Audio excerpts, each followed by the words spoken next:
amigos, como que vocês estão? Tudo bem? Primeiramente eu quero agradecer a sua atenção se você está aqui nesse vídeo. Porventura deve ter caído no clickbait. Mas caraca, a iluminação aqui tá complicada. Mas eu preciso trazer um esclarecimento. Visto que eu tenho tantas pessoas que almejam o meu bem, pessoas que me adotaram, fizeram um papel de família, pessoas que realmente intercederam, eu preciso ser justo e especificar aqui o que está acontecendo. E já logo de cara eu quero que você entenda, primeiro, antes de tudo, eu sou dependente de Deus em toda e do início ao fim. Desde o dia 27 de novembro de 2002 até o dia de hoje, dia 15 de 2 de 2026, eu estou sobre a misericórdia e dependência de Deus. Eu vou ter a oportunidade de contar essa minha história de uma melhor forma em outra oportunidade. Mas no dia 27 de novembro, que foi o dia que eu nasci, até então eu era meio que rejeitado pelo meu pai. E a minha mãe teve aí a questão do parto. E aí o meu tio cachaceiro da família colocou minha mãe numa bicicleta e a gente foi para uma unidade básica ali da região do Guanandi, um posto 24 horas. E olha, Matheus, você vai ter que ir lá. O Matheus falou: mãe do Matheus, você vai ter que ir lá pro hospital. E como? Vai de bicicleta. Então, e andamos ali da região do Guanandi até a região do hospital. Muita coisa aconteceu nessa história, gente, de verdade. E eu posso entrar em outra oportunidade, posso esclarecer, mas na verdade acho que esse é o momento para falar, né? Com os meus 6 meses eu tive que já ser desmamado, né? Como diz lá ele, desmembrado da minha mãe. E mesmo sem consciência de nada, a misericórdia de Deus atuava sobre a minha vida. Que eu fui o primeiro e único filho criado pelo meu pai, que foi uma excelente pessoa, teve seus falhos, mas eu tive essa oportunidade de estar com meu pai. E eu fui adotado pela primeira vez já pela minha mamãezinha, minha mãe Nice. Minha mãe que ela reside em Corumbá, né? Bom, minha mãe, cara, de verdade, eu acho que eu devo muita coisa a ela, assim como as demais. Mas essa minha mãe, eu não entendo por que ela, sabe, é um amor, né? A gente sabe disso. Mas quando ela decidiu ficar com meu pai, com os meus 6 meses, ela me cuidou de uma forma que eu não lembro de eu ter sido tão bem cuidado como com ela, sabe? Minha mãe cuidava de mim, levava no médico, roupa, vestimenta. Tomara que eu tenha esse coração que a minha mãe Nice. Minha mãe Nice, se ela não estiver assistindo esse vídeo, pode a gente ter sumido, mas eu amo muito a senhora. E certa vez o meu pai, ele teve um problema do coração e ele foi pro hospital. E nesse hospital foi que ele conheceu a Jesus. Pelos trabalhos da Igreja Assembleia de Deus Missões, né, que é o trabalho de capelania que eles realizam nos hospitais. Tinham cultos, né, lá no hospital universitário. Meu pai teve problema do coração, então foi ali que ele teve essa oportunidade. E Deus colocou uma cantora chamada Isabel Louveira. Eu nunca mais tive a oportunidade de ver essa mulher de Deus, eu quero ter a oportunidade de vê-la. E ela deu de presente pro meu pai um disco. Iluminação, me ajuda a ser crente, cara. E ela deu de iluminação. Eu não vou editar isso aqui não, tropa, vai no cru mesmo. E ela deu um CD pro meu pai. E aí, meu pai passou pra minha mãe, Nice, que estava escutando em casa. E quando ela estava escutando em casa, um louvor de número 5. Era um louvor bem meio, sabe? Falava... Esses louvor que, vou falar pra você, o famoso faz mole chorar, que não é o meu caso, lá ele. E aí, passando então, um louvor de número 6, passando a faixa, que eu gostei dele, eu gostei do ritmo. E era um louvor que falava de arrebatamento. E eu lembro da palavra do louvor até hoje, né? O louvor era da seguinte forma: tudo que está escrito está se cumprindo, você pode ler. Tanta morte é tanta fome, o povo já não sabe mais o que fazer.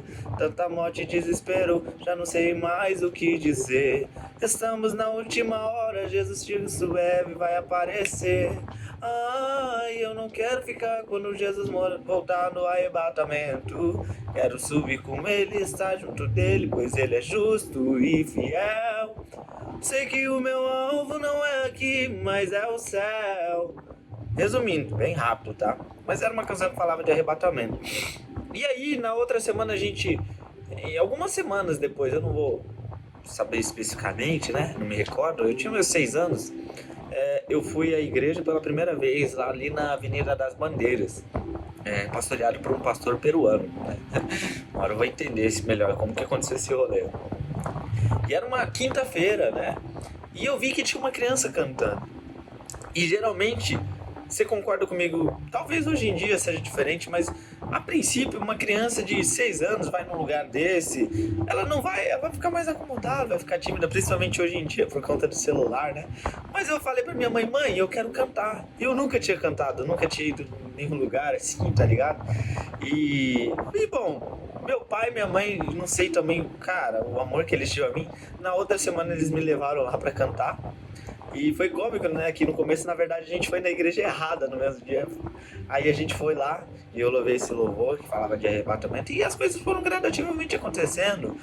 Aconteceu as evoluções e eu posso contar com mais detalhes, né? Mas eu vejo nitidamente que a graça de Deus tem me sustentado, a graça de Deus tem provido, colocado pessoas ao meu redor, me colocado em situações que eu nem considero ser merecedor.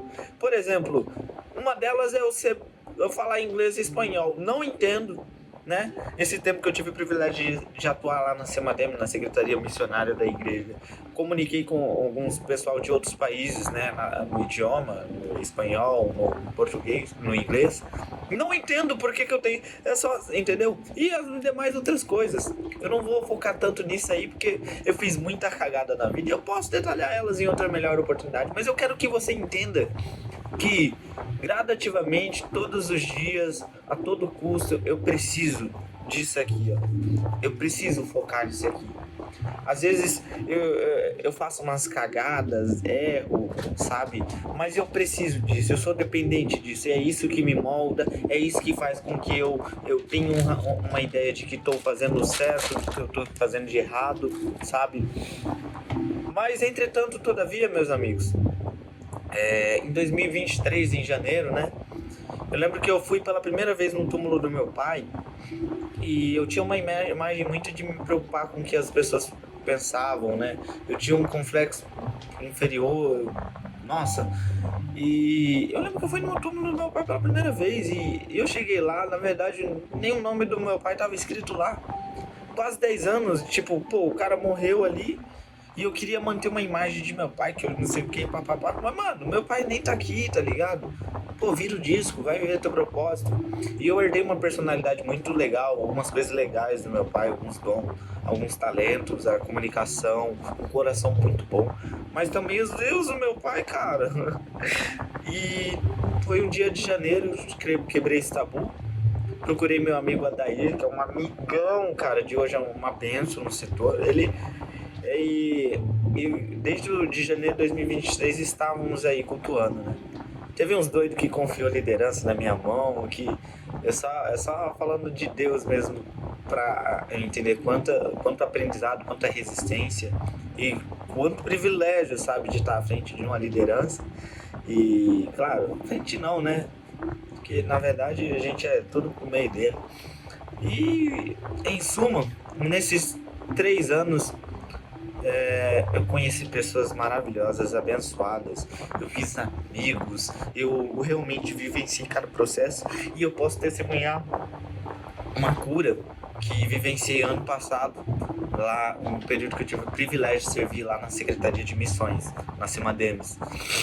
E eu vi as pessoas testemunhando cura, pessoal, mas pra mim as coisas sempre foram diferentes, porque eu sempre tive que agir na resiliência, tá ligado? Eu sempre tive que, beleza, não resolveu, mas a gente continua. Só que eu tinha um problema na alma que precisava ser resolvido. E, e eu acredito que até que se eu tô tomando esse posicionamento aqui é porque eu conquistei essa cura. E claro, gente, eu recomendo que você cuide, né? Somos corpo, alma e espírito. Você procure um atendimento psicológico, que é o que eu estou fazendo, mas eu posso testemunhar e afirmar com todas as coisas. Se tudo tem acontecido aqui gradativamente, por conta dessa cura que eu tive no período que eu me conectei com a Semademes, com os missionários. Inclusive, cada história de superação ali, cada um, por exemplo, um missionário lá da África que testemunhando que o seu estômago não estava acostumado a comer carne e sabe, e você não vê ele falando de uma forma má, você vê ele falando assim, estou cumprindo meu propósito, e é isso, tá valendo tudo, é sobre cumprir propósito. E desde então, gradativamente as coisas acontecendo, passei por uma fase bem complicada em dezembro, em janeiro, e agora, sabe, as coisas começam a abrir um clarão, as coisas começam e uma oportunidade que foi surgida dos céus, foi direcionada dos céus, que é de estar na frente do marketing de uma das maiores, se não a maior grupo de farmácias daqui do estado de Mato Grosso do Sul. E eu acho muita coincidência também o fato de ter sido justamente na semana em que o Toguro vai para a CIMED, né, que é uma grande empresa do ramo farmacêutico. É uma oportunidade de até surfar nessa onda. Mas a grande questão, meus amigos, de forma resumida, eu preciso ser claro e justo para todos aqueles que oram, para todos aqueles que são parte desse processo de tudo isso aqui, são bênçãos, que está na hora de dizer um até logo. Não um adeus, porque eu sei da onde Deus me tirou, eu sei onde Ele vai me colocar também. E o meu coração, ele não se despede, ele fala um até mais. Eu fico um pouco receioso, porque tal atitude talvez possa ser mal interpretado por outras pessoas, mas faz parte, eu já aprendi a lidar com isso. Mas eu gostaria de deixar aqui minha gratidão a todo mundo, tá? Meu incentivo a você, meu amigo, faça parte de uma igreja, não crie essa barreira, não, cara, pelo contrário, se envolva, aprenda se você não sabe, né? Confiar em mim, eu aprendi, desenvolvi com excelência, de acordo com a misericórdia de Deus e com muita paciência daqueles que confiarem em mim. E eu queria finalizar com um versículo que eu anotei aqui, ó, quase esqueci. 2 Coríntios 1:20. Vamos aqui.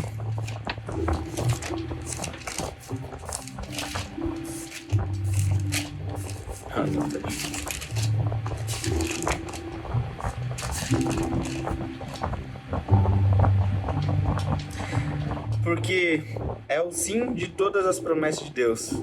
Por isso dizemos amém, assim seja por meio de Jesus, para a glória de Deus. Pois é o próprio Deus que nos dá, a nós e a vocês, a certeza de que estamos unidos com Cristo. E foi Deus quem nos separou para si mesmo. Como dono, Ele pôs a sua marca em nós e colocou em nosso coração o Espírito Santo, que é a garantia das coisas que Ele guarda para nós. Então, meus amigos, o que é teu está guardado. Deus tem planos para a sua vida, Deus tem promessas e o que é teu está guardado. Permaneça na graça, permaneça na misericórdia. Se porventura vier as tempestades, se porventura vier as decepções, pode ficar tranquilo que é seu está guardado, tá? E acima de tudo, os olhos de Deus, Ele vê todas as coisas. Ela está atento sobre os bons e os maus. Tá bom? Eu tô indo para essa nova fase, espero já poder testemunhar as novidades para vocês, espero poder trazer tantas, sabe, relevante, mas hoje, minha gratidão a todos vocês, que Deus os abençoe e a nós, tá bom? Tchau, tchau!